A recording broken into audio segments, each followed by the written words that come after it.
Some think Kazakhstan is dangerous, others think it's backward, some associate Kazakhstan with Borat, and others assume it's part of Russia. In this video, I'll debunk all these myths and cover topics that I wish I knew before traveling to Kazakhstan. This is how the video will be structured. If a particular topic interests you, feel free to navigate to that section. Now let's first understand what Kazakhstan is really like. First, let me start with Borat. My name is Borat.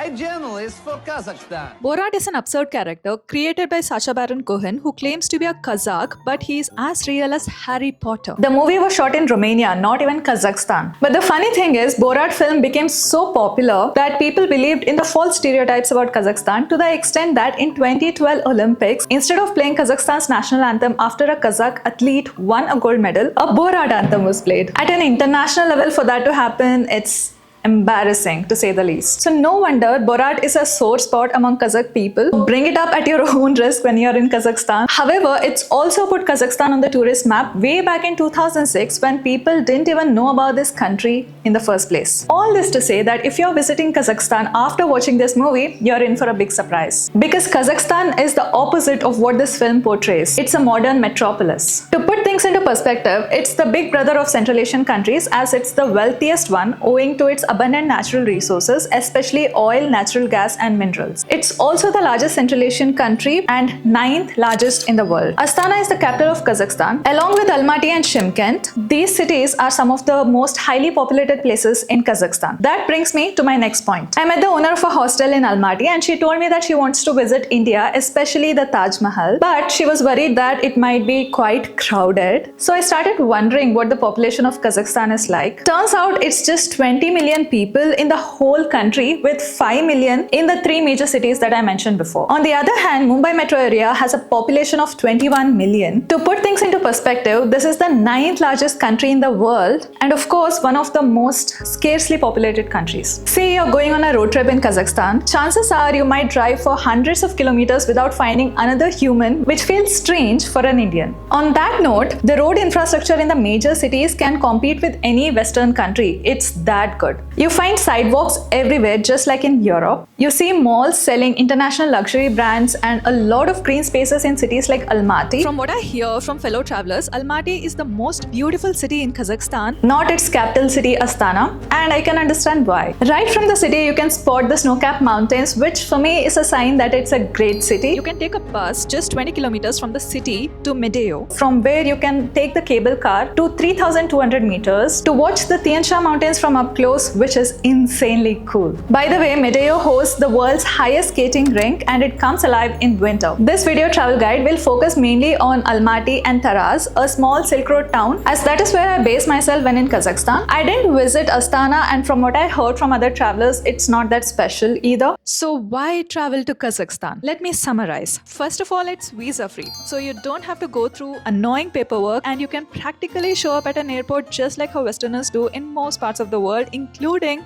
Europe and US. Flights from Delhi are less than 30,000 INR and just over 3 hours, so it's budget friendly and convenient. In terms of location, there are beautiful alpine lakes like in Canada, great road infrastructure like the US, access to mountains through cable car like in Switzerland, all of this for a fraction of the cost. Not to mention friendly locals who make you feel like a celebrity, nomadic heritage and Silk Road towns. Having said that, I would say to get a taste of the nomadic culture, Kyrgyzstan is a better option, and for Silk Road towns, you could visit Uzbekistan. Before I get into the logistics, I wanted to share some exciting news. I'm now hosting retreats around the world for a small group of people, deeply focused on experiences and personal growth. If that interests you, then subscribe through the link in the description to get updates from Open Sky Circles. We might or might not have a retreat planned to Kazakhstan next year.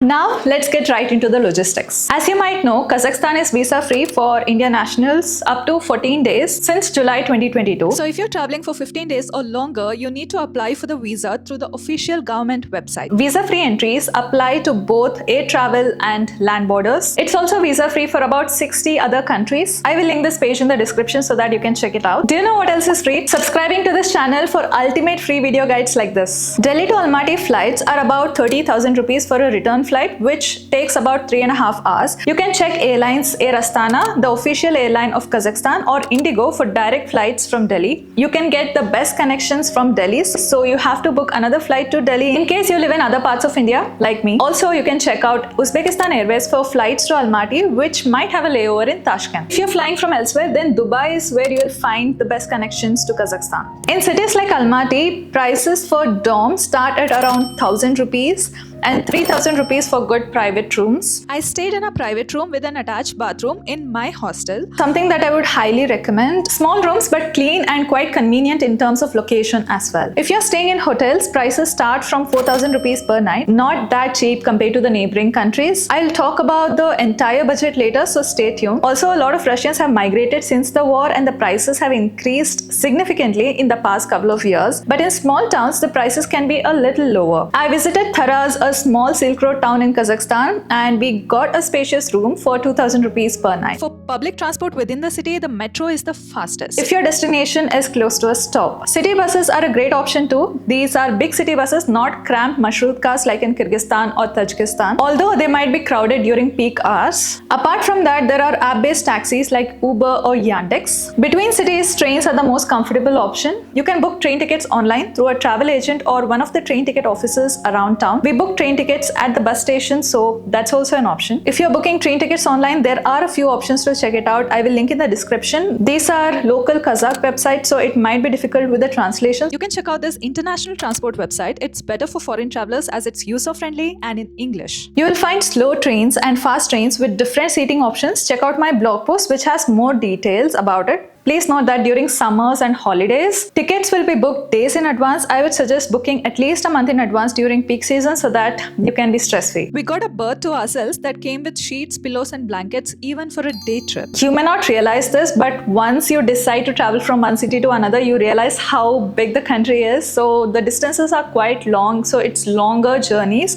So trains are definitely a more comfortable option while traveling around the country.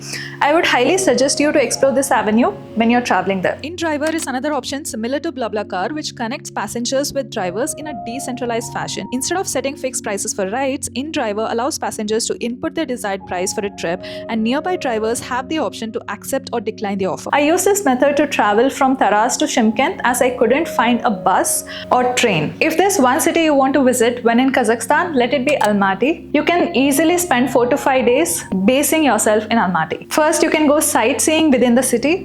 Visit the Ascension Cathedral. The surrounding area is also pretty and quite a vibe. Green Bazaar Market is quite lively and a great place to pick up dry fruits. Explore the parks and monuments around the city and make a day out of it. I like to walk around the city, and that is my favorite way of exploring a city because you end up stumbling into random quirks that make up a city. Then in the evening, take a cable car to Koktobe Hill and watch the sunset from there. This place comes alive over the weekends. Next, you could go to Medio, which is about 20 kilometers from the city. You can even take public transport to reach there and then take a cable car to reach 3,200 meters. It's a great spot to experience the Tian Shan Mountains closely without doing any hiking. It's very cold and I'm rubbing my hands all the time, so yeah, but it's a beautiful view.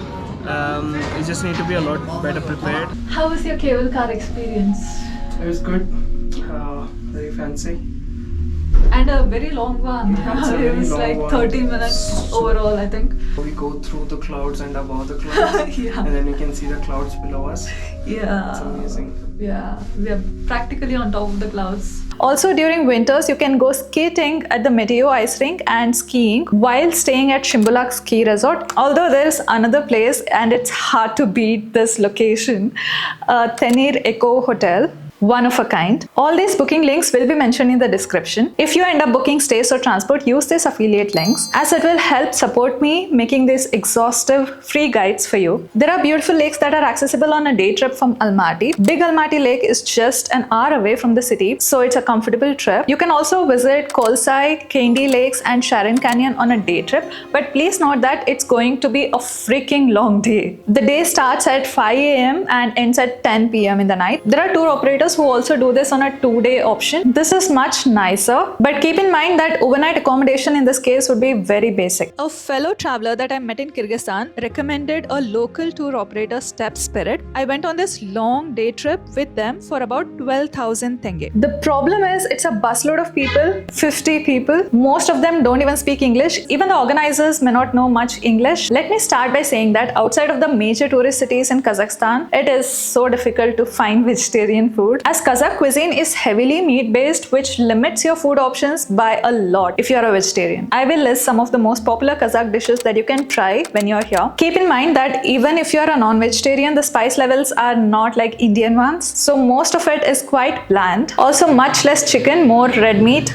beef, pork, and even horse meat. As a vegetarian, it's easy to get by in Almaty because there are plenty of multi-cuisine restaurants here. I tried a lot of tasty dishes in Almaty, like this yummy roasted cauliflower dish, loaded avocado on toast, vegetarian doner kebab, Korean ramen noodles, shakshuka, and pizza. I would say the prices in restaurants were more than the other stands. I paid 800 rupees in a restaurant for that roasted cauliflower dish, which is not cheap, but totally worth it for me. If you're wondering if I ate any local food, honestly, I did not, because at this time I had already spent 2 months in Central Asia and I was sick of the local food because it is, first of all, it's so hard to find vegetarian food and they're quite bland as well. So as an Indian, I'm kind of used to the Indian spice palette, so it can be quite difficult, especially when you're staying there for longer periods of time. So if you're going there for longer, I would suggest you to carry some ready-made food or something that you can actually prepare when you're there. So you can buy the ingredients from a grocery store or vegetable market, and then you can actually prepare food. This way you can actually get the spice levels like you want it. That's one of my hacks when I'm traveling in places where it's difficult to find vegetarian food. You can try the most loved local food, Love. It's made of carrots, onions, and meat. You might be able to find a meat-free version as well. It's pretty much the national dish like in other Central Asian countries. Just to tell you how difficult it is to find vegetarian food when you're traveling in small towns, let me give you an example. This is so bizarre that I couldn't even make it up if I tried. So I found myself in a restaurant next to a hotel in Taraz ordering vegetarian food. Now, ordering vegetarian food in a small town in Kazakhstan from a menu is a big deal, and I was pretty stoked about it until I received my order. It was pretty much this: a handful of stir-fried capsicum and eggplant. That's it. Honestly, I was too cranky to find it funny at the moment. So like I mentioned before, it's hard to find vegetarian food in these regions apart from soups or salads. But sometimes you get lucky, and this is me enjoying a bowl of Korean soup. Do try the Tashkent fruit tea if you end up going here. It was really good. This time I'm liking the non-milk tea in my life. Having said that, the melons, watermelons and muskmelons and peaches in this region, oh my god, they're so juicy, they're so good. And of course apples, which is what Almaty is named after. Plus you have to try the dry fruits when you're here. We got these roasted pecan nuts at Green Bazaar Market in Almaty, and oh my god, they were super tasty. Pecan nuts are super expensive in India, so something worth trying here.